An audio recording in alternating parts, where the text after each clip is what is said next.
Hi there, I'm Hacking Crimes, or Air if you prefer. And I'm El Ninja Cupcake. I'm Ember's Tide. And I'm Jareka, your DM. And this is Insight Check, where we delve into the dungeon of your bad decisions to retrieve the treasure of, everyone say it with me now, Wisdom! Yes, that's what we're here for, Wisdom. You can ask your DM to up your wisdom ability stat if you listen to our podcast. I won't guarantee that they'll do that for you, but you can always try. Alrighty. Taking notes. Available at select tables near you. Exactly. We are going to start with I know it's your favorite segment, and it's also mine. Dungeon crawl. Dungeon crawl. Yes. Because Jay's not here, so I have to do the thing. Let me tell you about my dungeon crawl for this week. I just watched 4 episodes of Zbashu's Spellbook animated, which are little short videos explaining some of the more complicated parts of Dungeons and Dragons gameplay. I think they're really good videos, and he does a really good job selecting the topics. So some of these things have been spell levels versus class levels, what the heck a spell book is used for, how rounds and turns work, and all the different components there. I just think it's really easy, short video to watch. And he just kind of spits it out at you, all the info that you need. So, like, if it's going too quick, you can pause and be like, okay, he said this about that. Okay, cool. So if you have not seen the Zbashu animated spellbook videos yet, I highly recommend them. And even for a refresher for people that have played Dungeons and Dragons for a while. That sounds awesome. I just want to say that, like, when I started DMing in 5e, my group, we grabbed the basic rules and everyone just basically played one of the 4 kind of core classes. And the problem I had in the player... What are the 4 core classes there? Wizard, rogue, fighter, and cleric. Kind of the 4, I guess, most classic classes. The ones you're on a first name basis with. I mean, that's maybe just my opinion. Anyway, it's the 4 they give for free. Let's talk about this for the next 15 minutes. Yeah. No, make airfare bad. What about barbarians? Yeah. Check your friggin' wizard privilege, Air. It's the ones you get for free where? Where do you find these? The free rules had those 4 classes, and the one I had the biggest trouble with was the wizard, because the cleric prepares spells, and they can just pick from whatever they want, and the other casters have known spells, and then the wizard's in this weird middle ground where they don't have their full spell list. They have the book, but then they prep from the book, and I honestly did not understand it for the entire first campaign I ran. I let my wizard have every spell in his book prepared at all times, and he had a shit ton of spells. Yeah, there's a lot of layers of arcana in the wizards, I think. Why do I feel like this is a Shrek joke? Wizards have layers. I'm gonna say yeah. People love parfaits. Sorry. It's fine. But yeah, so I wish I had found Z's video on this forever and ever ago, and I like that he's starting to bring in fan requests, saying like, "What would you like to see next? This spell, this, etc., etc." It's always cool when you can get interaction. Yeah, and he's such a strong communicator. Whether he's doing it through a stream or in an animation, he's really got a talent for that. Absolutely. Well, not to be a downer, but I have a contribution to Dungeon Crawl, and it's a little bit of a sad story, but it's one that I think I still like to highlight because it's a cautionary tale, and I think it also highlights something that I fundamentally disagree with, actually. So there is an extremely talented artist, creator, craft person who on Twitter goes by Raven_elf, handle Yasmin Medieval Minis. So she's a creator of minis, and if you look them up on social media, you'll see a post addressed to Royal Mail, a UK mail company, I'm assuming, and the users or Raven Elf is sort of distraught because they crafted one of the most incredible Xanathar minis I think I've ever seen, complete with accessories, and has a weeks-long, maybe months-long saga of how this mail company lost the product or said it might be stolen. And, Raven Elf pursued it, said, this is really important to me. I spent weeks building this from scratch. I designed every aspect. And they're kind of like, well, you took compensation, so we're not going to do a search for it. We're not going to follow it up. We're essentially going to either throw it away or have it destroyed if it's ever found, which is heartbreaking. And if you look at the images, you'll see just how awesome a piece it is, to the point where, you have everybody trying to signal boost this as much as possible. You have fans and followers. You also have Chris Perkins coming in saying, please, just don't let this be lost. Don't let this be destroyed. I think what disturbs me is most about this is there's sort of, I guess it's a lack of interest in the implied value of a piece of art, or an implied value of a piece of new craft, right? It's not something from a museum. It's not something that's sold at Sotheby's or whatever. And therefore, you almost get the impression that it's worthless, not worth putting in pursuit, not worth doing a search for to try and find it. And if they do find it, they'll just trash it. Not only does that suck for Raven Elf, for the creator, for the person it was meant to go to, but I think it really does a disservice to the entire group and community in the broader role-playing and tabletop universe that spends so much time and puts so much love into minis, into traditional pieces of art, into digital art. It just really highlighted to me that I don't know that other people outside that community understand the importance that it has to the creators or to the recipients. Unfortunately, that seems to be fairly common, being a little bit on the personal side. Absolutely artwork. You pour your heart and soul into something. It takes on a life of its own. And I was looking at this miniature months back, so this may have been going on for longer than that, because I tried to reference it and I couldn't figure out where I had seen this incredible piece, because I absolutely was in love with the little goldfish in the bowl. Yeah. It's pretty incredible, but it's just a shame that in general that's how things are cared for when they're sent through the post. It's just kind of a shame. Yeah, I guess if there's a silver lining to it, and this is me being really cheesy, and it's not going to do anything for the creator, unfortunately, but to appreciate how much this community cares for, values, and is passionate about things that other people don't get is one of the aspects of this community that I find most rewarding and most important to me. But yeah, I don't see that as really making anybody's day better who's involved in this. So Xanathar, I hope, like Snoopy, you're able to finally come home one day. But until then, I'll be watching out the window like Charlie Brown, hoping for a better future for you. Bum ba bum ba bum. Coming to you live from the future, it's me, Jay, your DM, Jarika. Anyway, I just wanted to come in here at this point and interject a little bit with some happy news. I just wanted to take a moment to interject here. It appears that the outcry from the community was large and loud enough that Royal Mail has overturned their original decision, has offered a refund for several of the fees that they were going to charge, and is shipping the parcel back out. It does appear like this Xanathar will make its way home. Of course, we will have all of the tweets in this saga updated on our Twitter feed so that you can follow along and see what happened for yourselves. But we are so glad and so happy to hear that there will be a happy ending to this story.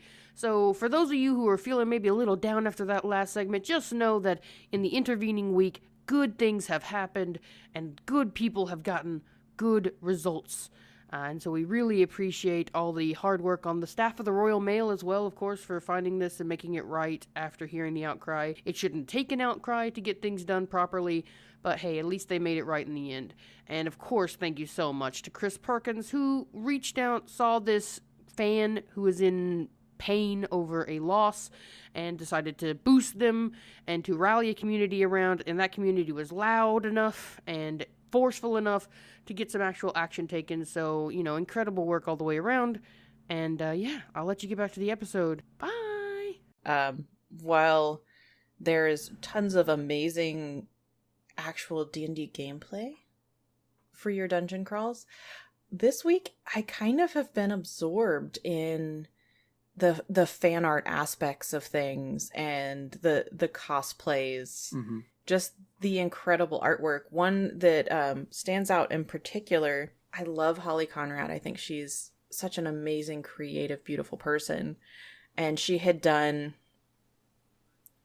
which to me looks like a Kenku wizard, this amazing drawing. And somebody went and actually got it tattooed onto them. And it's so intense. It's beautiful. It is striking.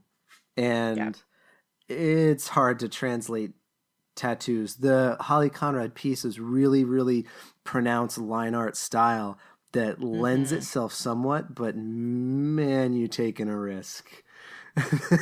Yeah, and it does look just like the artwork too. It came out so well. Somebody did a great job. May their name be shouted from the rooftops, because that is great work. Absolutely. Sometimes on this show we answer questions, and this is one of those times. Embers, take it away. All right, so it's time for questions. That was probably really peppy after the conversation we just had. That's There okay. you go. That's okay. It's like they say, you fall down 7 times, you get up 8 times. My philosophy professor had a saying like that. So for this episode's Q&A, we have curated a few questions from the internet that all relate in one way or another to RPing your PCs, developing your characters, and really thinking through what defines your character outside of the mechanics, the character sheet, and the description. The first question we have is from the Sidmon on Twitter. I saw this come across. I know that the Sidmon does pose a number of questions. I thought this was a great one. The question essentially is, with all the emotionally charged, taxing, stressful, terrifying things that happen on your typical 2-hour RP adventure to the characters, if they survive, how do you jive with the perception that your PC has tackling those tough situations and tough questions, and the toll that it has on their mental health, mental perspective, and general well-being? That is a really good question. I think that I handle it by doing something that I can't do in reality, which is don't take it too seriously. You just Taylor Swift it? I'm a ruminator. I like to think about things a lot. It's not always good. And the last 2 longest characters I've played, which was Jaraika the Druid and Vanna the Barbarian, are both kind of not ruminators. They kind of just accept the world the way it is, moment to moment. Yeah. And that might not be super realistic. And they don't have any sort of mental or spiritual practice that sort of backs that up. But it's the way that I can get the escapism that I need from D&D. Can I just say that I always thought Bana was a super intense, brooding kind of character, because the whole backstory you had set up for her, she was very serious. No, I'm the ruminator. I will point you at the Fennec incident. Yes. Where she was approached by a lovely young woman for a romantic encounter of some variety that was not explicitly stated. And Banna was just kind of flipping about it, kind of taking it as it came. Didn't really have any intention or goal with it. Yeah. Yeah, that's kind of how she is. I mean, the first season was a lot of Vanna trying to deal with her stuff. So, like, her intention was to get the bad people out of her tribe. But now that she's not so driven and so having such a specific purpose, she is now raising dogs and just trying to, like, live and be cheerful and not really worry about that giant dragon that's going to come and eat us, or not worry about that half godchild that's probably going to kill her at some point, or, not worry about, like, messing up so much that Omen, like, exiles her from the only family she has now. She's not worried about it. It's like not just live your life, not just live your best life, live the puppy life. Live the puppy life, exactly. Well, that's the thing. We spent most of the first kind of season or arc of her campaign centered around Jerica taking down the powers that be in the social hierarchy of her tribe. And, she was so driven, and she's just terrifying in battle because you do so much damage. That was like, oh, wow, she is intense. Like, my character would sometimes, like, trade barbs with her, or maybe even, like, slightly flirt a little, and it was just met with a stone wall, and I was like, oh, wow, she is on a mission. Just none of this. Yeah. And then you started doing lat puppetry this season. So, two sides. Yeah, so you met Bana in a very specific point of her journey where she had run away from her problems. She'd run all the way to, the Sword Coast and places north. This was her coming back, and she was so close at this point. She was in the Moonshae. She was so close to getting to her goal that I would say, she was probably pretty intense. She had her Xena face on, and she was ready to kick somebody real hard. But I think, in general, the way this that is Bana Bana! This is Bana! Yes, I love it. The way that Bana exists in a ground state when she's not being energized by some unfortunate circumstances is to try to live life the best she can and not worry about. I'm in sort of the same boat, Jerica, and I find that when I make some of these characters and they take that kind of approach to life where they're more freed of the burden of rumination and, chewing over their decisions a million times, it's very energizing to me kind of in real life, which is one of the reasons why I do all this ridiculous stuff, is because that helps me think through the actions that I'm perseverating on and obsessing over and not getting done and just imagining. Can you give me an example of that? Because that sounds really interesting. So in real life, right, if I have a big project, by the time I get 9/10 done with it, I slow down dramatically. And you could set your clock to this pattern for me. Like, I start to obsess over the tiny details that don't really matter, and I start to procrastinate more. And, if I sit down for a recurring session or even a one-shot, and, if I were smarter, I would plan this because it works well for me, but I'm not and I don't. But if I develop a character that's just sort of unburdened by all of that stuff, all of that real world stuff, and just looks at a situation, makes a decision, or allows a decision to be made for them and supports it and goes all in and just focuses on getting it done in the most clever or efficient way possible, the next day, some of that perspective and some of that thought process kind of sticks around a little bit. So I'll come back and I'll say, why have I been kind of terrorized by this little thing? Because it's a little thing. Why don't I just get it done?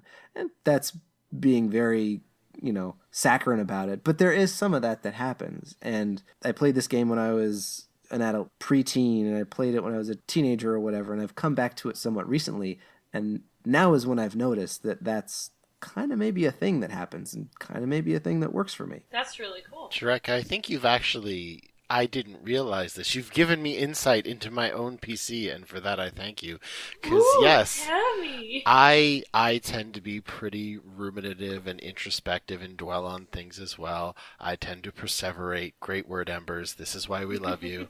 As well, and my PC is, as I was saying to Cupcake earlier, just a bloody moron. He lives in the moment. He does whatever he thinks is right at the time, and he doesn't dwell on anything. In fact, the only thing he has dwelled on, because he's got mommy issues galore, is his love interest, who he is on again, off again with, kind of, sort of, but that's the only thing that he's actually, there's only been 2 instances where he's had any moments of introspection, and it was the love interest and what's going on there, which is kind of part of the current arc of our game, and Jiraika's barbarian Bana kind of, I don't think it was purposeful, but kind of shamed him.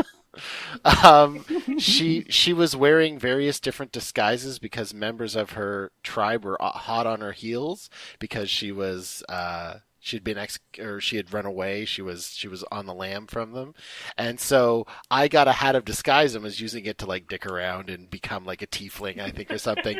And she was like, "Really, when are you going to give that to me? It might save my life." And I was like, "Oh. Right. I'm a jerk." Which is really funny because myself in person would never be that demanding, but my character is a person who doesn't think as hard about these things. Now, In real life, I would never be so flighty and just playing around with this cool. Well, it might happen. Who am I kidding? But look, the one thing. Go ahead here. I was just gonna say, like, I'm normally sensitive enough to social context enough to be like, maybe I shouldn't rub this thing in your face that I know would be a sensitive spot for you. Anyway. So the one thing I'll say, and yet he does it anyways. Yeah, every time. The one thing that I wanted to mention just before we conclude this question, which I think we're ready to do so very successfully, is there are some characters who are out on the streams who, in my mind at least, produce some of the most incredible role playing that I listen to. I have the privilege to hear by really embodying one way or another this question and the answer to this question of how their players are changed and evolve and tackle and metabolize these traumatic things that happen in their PCs' lives. Mm-hmm. It creates some just incredible role playing. I see, there's a good chunk of that in the first campaign of Critical Role, where characters start to slowly kind of unwind themselves and reveal themselves, which they are doing a good job of in the second campaign. They did a very real, I think, job of it in the first. And then you have folks like Holly Conrad who have turned the answer to this question into a tremendous motivational force in an entire narrative. You are absolutely your character in one way or another. And at bare minimum, I think this game, it may be an oversight for people, and some people may be conscious of it, but it certainly allows you to maybe develop coping mechanisms or learn more about yourself. Like my character, I really love Loxley so much. I am unhealthily attached to this character. Don't kill me, Jay. Oh, goodness. But I love her because she doesn't take things so personally. I am one of these people that little things will land on my shoulder and they just nag at me and pick at me for really an absurd amount of time. Mm-hmm. And Loxley doesn't care. Mm-hmm. And when things get too heavy for her, she drinks and blacks out, then she's done with it. And that to me is like, all right, I'd rather just have it behind me. So I've actually, speaking of tattoos from Dungeon Crawl, what? I've been ruminating on the idea of getting Vanna's special weapon, magical weapon, which is a magical girl staff, really. It really is. As a tattoo, because it represents for me a lot of things now, both in-game and out-of-game. It represents kind of like a safe space for me where I can go to feel good. It also represents, like, Banna's strengths and, obvious things like that. But, it does, for me, give me sort of like a positive thing to latch onto, especially if I'm not thinking positively at the time. Totally. Well, as someone who has covered their entire back in tattoos for this very reason, I recommend you continue to look into it. Yes. You continue to blow my mind today, Embers. Yeah, I did not know that you were inked all up the backside there. Very, very well done, Wazoo. sir. Well, if we get to 1,000 downloads, Wazoo I'll give adjacent. you. It's Wazoo adjacent. It's not. I actually, It's not Wazoo consecutive. It's Wazoo adjacent. I was walking through a music store like a week ago. My bard, I had set them up to be a string player, a lute player, because I play the guitar, and I've done it in game a couple times, having some musical accompaniment. And then I was given like epic tier, super rare magical violin as my bardic instrument, and I was walking through this music store, and I looked at a violin for a good long time, and I was like, I'm never gonna have time to learn how to. Air, was it like that scene in Wayne's World where they're looking up at the Yes. Yes, and then I started playing Stairway on it, and then the guy was like, no Stairway, and I was like, no Stairway, denied. Yes, anyway. All right, sorry. A brief vignette. Please continue. I love that voice. That is my new favorite Air voice. Oh my god. Mike Myers Brings is me a back to Wayne and Garth and their journey. Yeah. Yes, Mike Myers is a treasure of my nation. A quick round. How much time do you all put into new PC creation? I find that I'm running more and more one-shots with more and more new players. And the question that we saw on the interwebs is really about how much time should I or do you put into developing backstory and motive, that kind of stuff prior to the adventure. Excuse me while I rub my hands together. This is one of my favorite parts of D&D. I'm in the bad habit recently of creating full-fledged PCs for NPC characters, and I didn't realize there were like shortcut monster stat blocks and Rolos until you mentioned it the other week. That's exciting. I would say it definitely depends on how long I assume I'm going to be playing. So for Jerica, I did one sit-down session with the DM to go over how character creation works and also to work out her backstory and why she does certain things the way she does. And then it was a good month of just sitting with her and being like, okay, how does Jerica work and all that stuff. So she's definitely the one I've spent the most time on. Banna was probably a solid week or two, a day or two was on the actual creation, like the writing of the character stats and things like that. But I really wanted her to have an interesting backstory, and I wanted to explain the questions. So Jay, our DM, gave us, was it 5 or 3? Was it 3 questions? I think it was 3. 3, I think, yeah. And so he was communicating that he wanted our input. And so I didn't want to not take the opportunity to work in as much Banna as I could. And I thought it would be much more compelling if she interacted with her past, which wasn't necessarily accessible to her immediately in an interesting way. So I thought through that one quite a bit. So then I have my other game and playing a turtle druid named Moral. And I've spent very little time on her backstory. And she is a creation 100% made to test out the Circle of Spores druid. But as I sit down at the table, she gets fleshed out. So one of the first things that happened when she came into the game was we met a Tressum.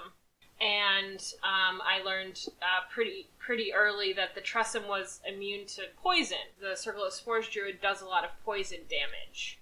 So I set up this kind of like fight scenario Really? where maybe like Tresem and like her specific turtle clan don't get along because of this poison business. Why won't you so just now let the us Tresem poison are you? Moral's ancient enemy.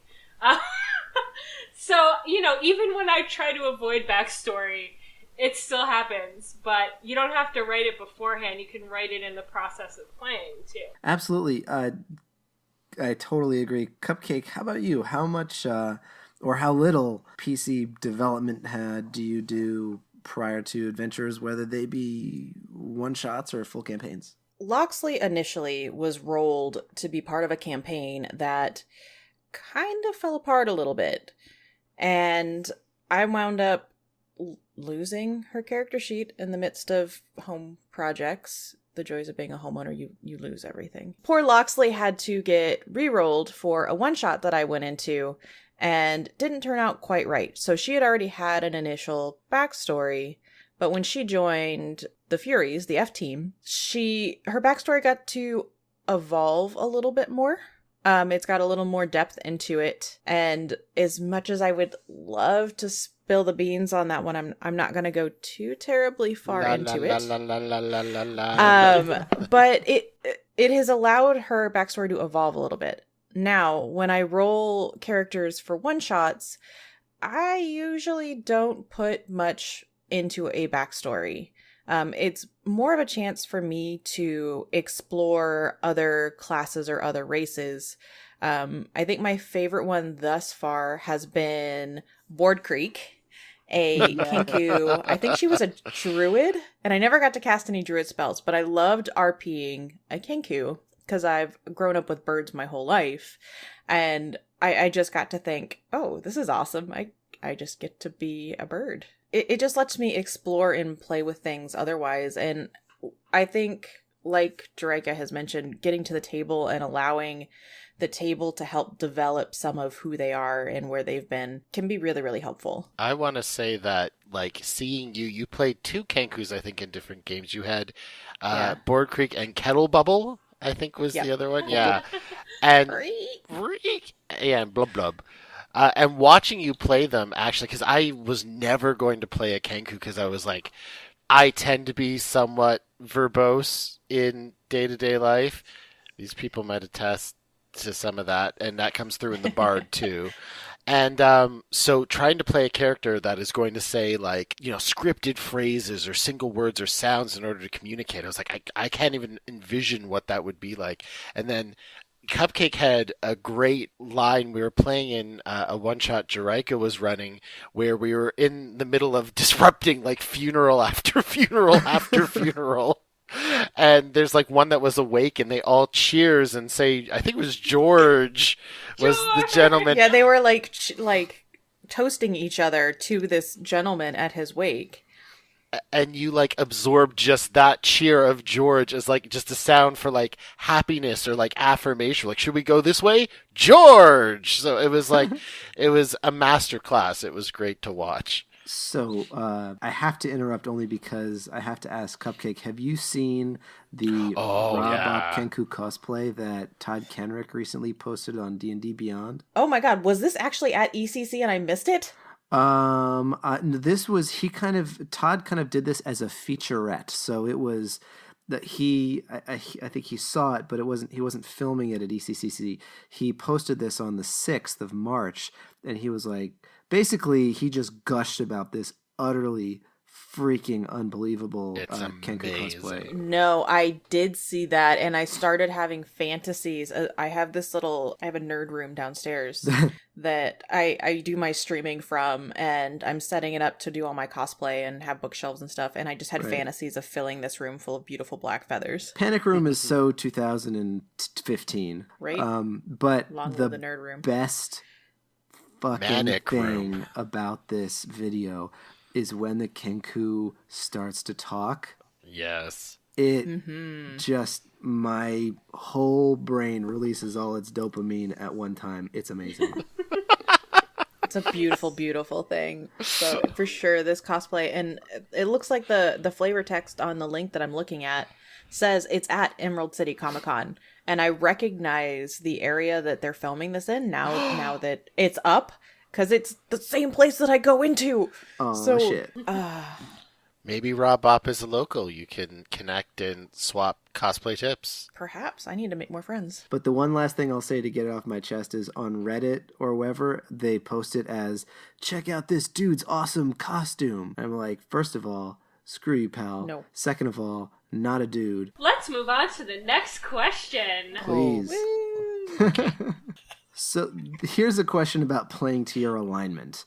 So how does the alignment of your PC influence moment-to-moment actions of your character? So this is something some people play fast and loose, something people play really tight to the character sheet and the definitions. What do y'all do? I just want to say the de facto line of advice for this is your alignment is descriptive, not prescriptive. So however your character acts dictates their alignment.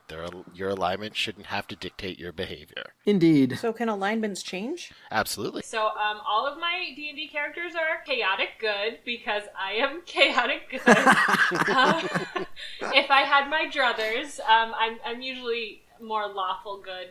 But if I was in a fantasy world, I would play a chaotic good. So I'm definitely chaotic neutral in-game. I'm pretty lawful good in life, I suppose. I'm a good boy. I wanted to absolutely make sure I had a chaotic neutral character in our campaign because I knew the backstory, getting kind of back to the backstory question, because Jay had given us so many questions, and I kind of had a story I wanted to tell. I was kind of trying to veer away from the tragic backstory per se and just do something a little bit more. I wanted a chaotic good character because I knew he was going to be the kind of person who would do almost anything it takes to meet his ends and his goals. So I made sure neutral and chaotic was in there because he's not going to be lawful and he's not going to veer too goody two shoes or too evil, so kind of right in the middle. I also rolled Loxley as a chaotic neutral, as I'm still relatively new to D&D, if you can't tell from these podcasts. And I wanted to play her very much like, if I'm having a hard time, what would Jack Sparrow do? Because I'm still trying to get to know her a little bit. She's still developing and becoming her own little entity. So having a little bit of a guideline is great. Because, again, from her backstory, she wanted to be able to be in control of her own destiny. And that's, I think, all I can really say there.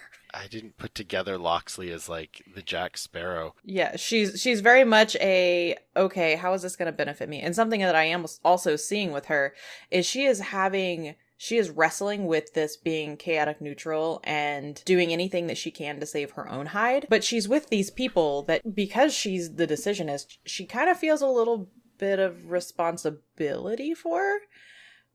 So she feels like she needs to take care of them, but at the same time, some of these situations that we've gotten into, she's like, why the hell are we doing this? Right. Or why the hell am I doing this? Pretty much. And it may or may not have been suggested to me, as we have just leveled up, that I take Misty Step so that I can abandon my party.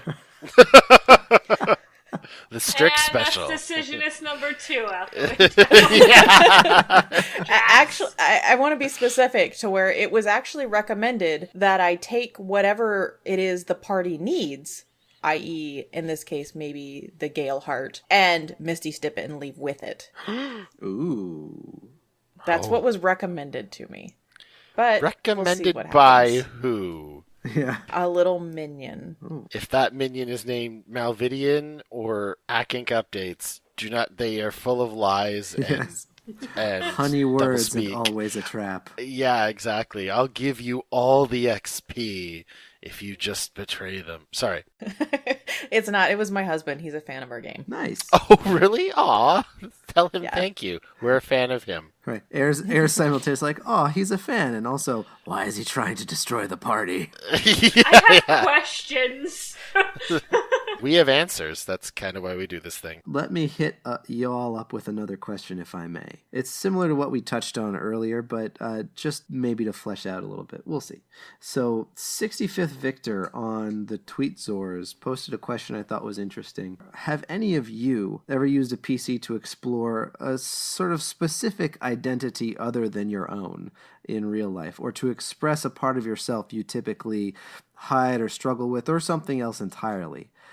For me, and as we touched on, the whole sort of breaking free of rumination thing is very important to me, but that's just sort of a vague character flaw that I have in real life. This happens to be therapeutic for.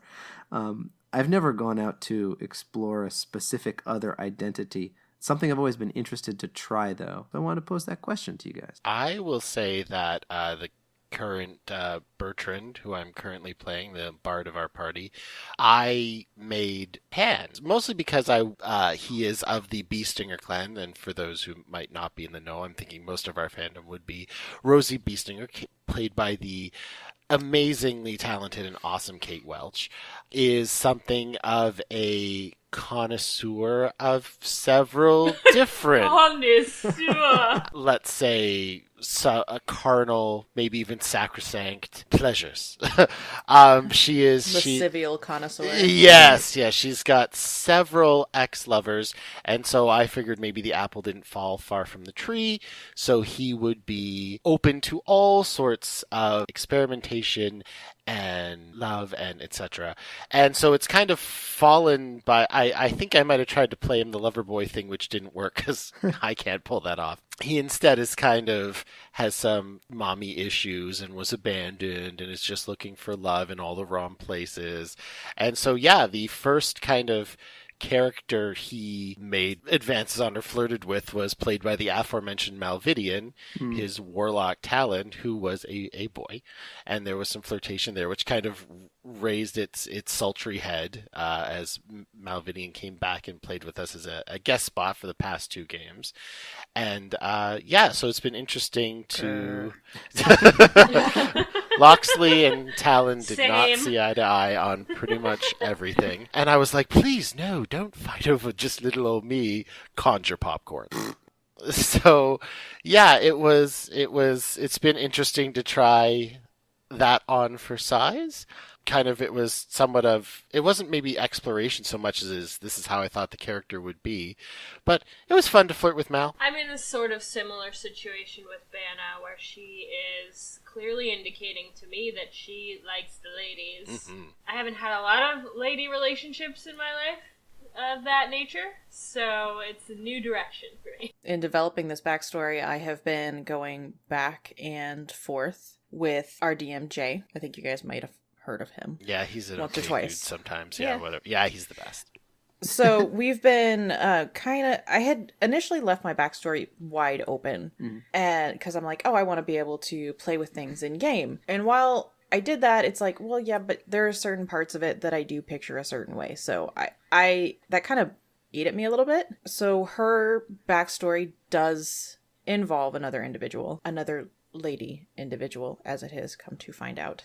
Ooh. So that has been something that over the years, I guess I'm still figuring out. So this is going to be a chance for me to do that as well. All right, I want to ask one more. I want to ask one about the antagonists, the villains, the motivators of plot from a negative perspective. If you're developing your own antagonists, how much do you plan out their backstory, their motivations, versus leaving them a bit of a blank slate to play off of the PCs in the adventure and develop the flavor of that antagonism as you go? So this would be a question from, I suppose, those with the DMing experience. I think that's definitely true when you're creating antagonists as a DM. How much do you want to flesh them out early on?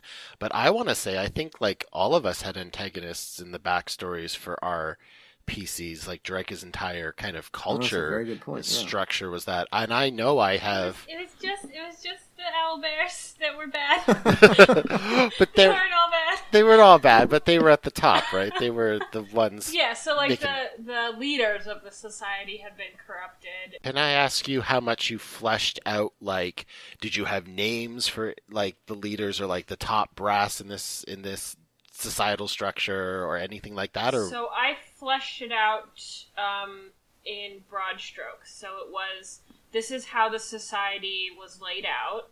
This is where Banna fit in the society. This is how she came upon the revelation she came upon. And so this is kind of what she knows. It was kind of from her perspective. And luckily, she got the right information. But yeah, so no names, no individuals. It was just this group is doing stuff they shouldn't be doing. in my backstory, there definitely is a singular individual that is the problem. And I specifically didn't flesh out a name or anything. I just kind of gave who they were and what their position was and left that to JRDM to kind of do with as he pleased.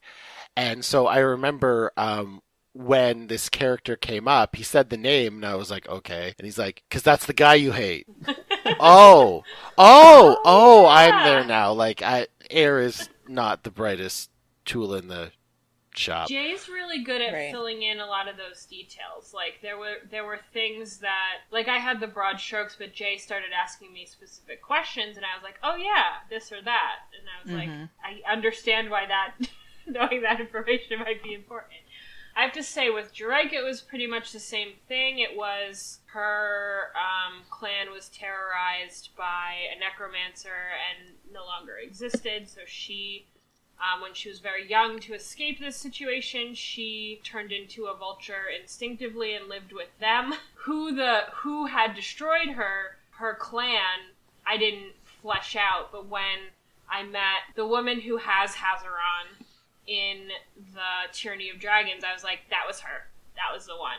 So then I could tie it into my backstory directly, and then, you know, the past becomes present again, where now I have to figure out what the relationship is between Juraika and this sword that the party now has, and there was a lot of conflict because of feelings and emotions surrounding the backstory. Yeah, it kind of took me aback, and then Jay put in like kind of an intercessor between me and this person who was like giving me the dirt on the one that I have sworn revenge against. And they had kind of very close and similar names, so I was screwing them up for at least a week or two. But it was so great to see it kind of fit into this really complicated overarching narrative. The start of our second season or whatever was like we all had amnesia and we had promised 1,000,001 things, and it was incredibly convoluted. And to know that my backstory like had a piece of that was like one thread in this overall weave was always really interesting to see. Cupcake, I really want to know, and I don't know how much you can share, but it seems to be the case that there is also some antagonists in your backstory from recent revelations in our game, but I don't know how much you can say. Well, that's the best part about that part of my backstory, because the questions that Jay asked us was, who have you wronged? I'm forgetting one. What was it? Who have you wronged? What would you die to know? And What did you do to get yourself kicked out of your last group? Exactly. So some of mine kind of went together. However, since I am also not great with the names, I left it open to where I didn't know. And are you still waiting for specific names to drop? No, you know what? You can't answer that because So otherwise it's I'll be going through kind of- every NPC. It's Was it like Fennec? She was has Fennec, wasn't it? suspicions between possibly 2, maybe 3 different groups of people, but she doesn't actually know. Because, as we saw in our game, that was, an assassin? Mm-hmm. So, is this an assassin's group? Or were these assassins hired by somebody? We don't know. Interesting. I can't wait to find out. I'm excited about it as well, because I would love to pour my backstory all over your feet. I have to say, writing sort of 2 Minute of Annihilation-esque bad guys is really compelling to me, where it's not a specific entity, it's actually the physical space and area and environment that's actually the bad guy. Kind of hostile. Yeah. Oh, that's kind of cool. And it's not, like, you go into the jungles of Chult, and there are, like, 12 different ways that you could get killed immediately. And I think just, like, that idea of, I don't want to say the inevitability of death, but, like, the way that the storytelling that you get from the environmental aspects being really dangerous, I think is probably more compelling to me than a big bad something. Yeah. So I've been thinking a lot about how people have been so influenced by by Chult and the Tomb of Annihilation setting. I think the omnipresence of sort of different and very lethal threats to the party or the adventurers is written so well in the adventure and is so much a part of this narrative that it has kind of struck a chord with players differently from other player settings. And I think that makes it very real.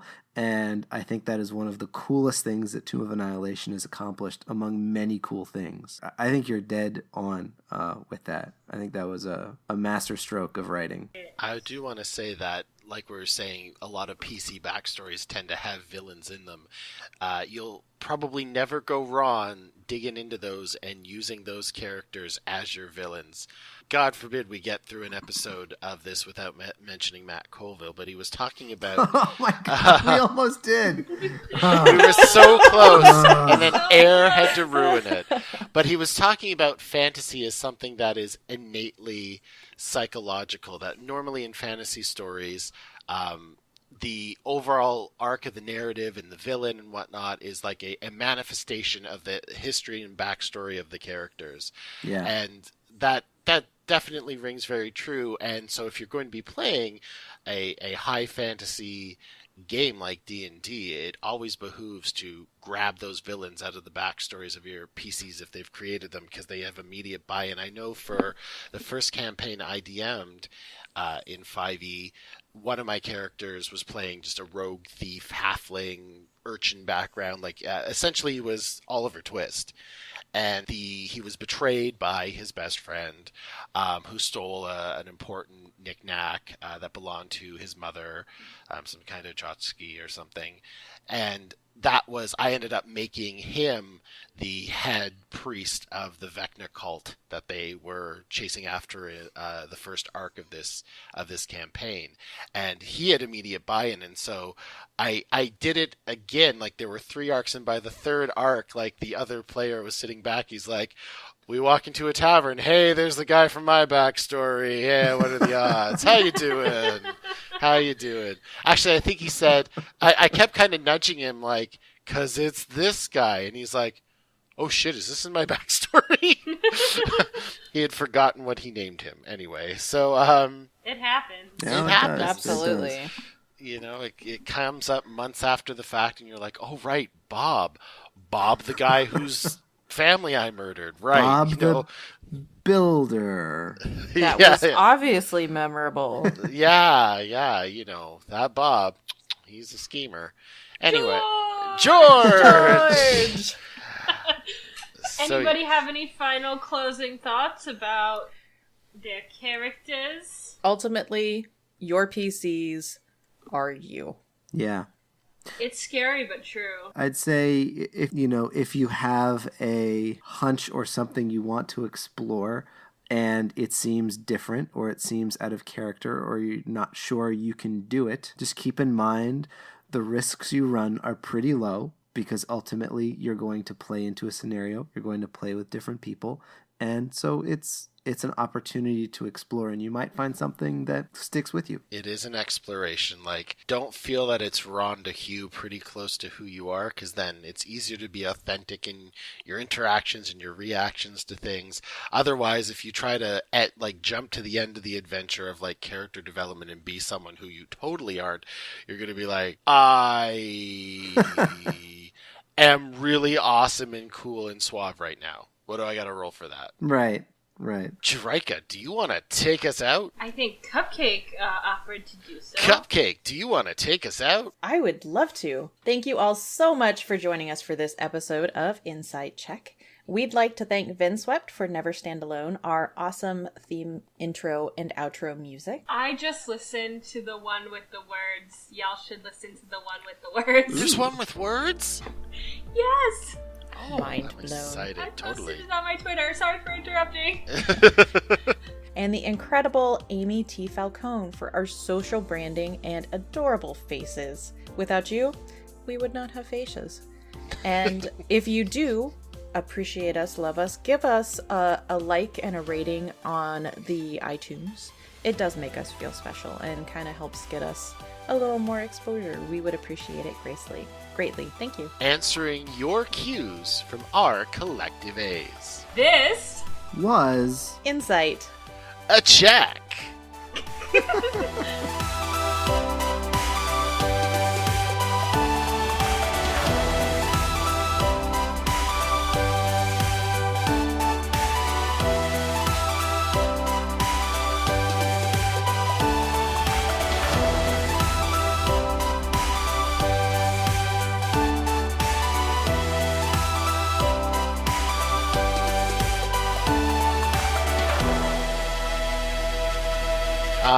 But yeah, in the game, you're living that puppy life. I'm living that puppy life. There you go. All day, every day. Bow wow. But Yippee-yo, yippee-yay. Yippee-yo, yippee-yay. B-I-N-G-O.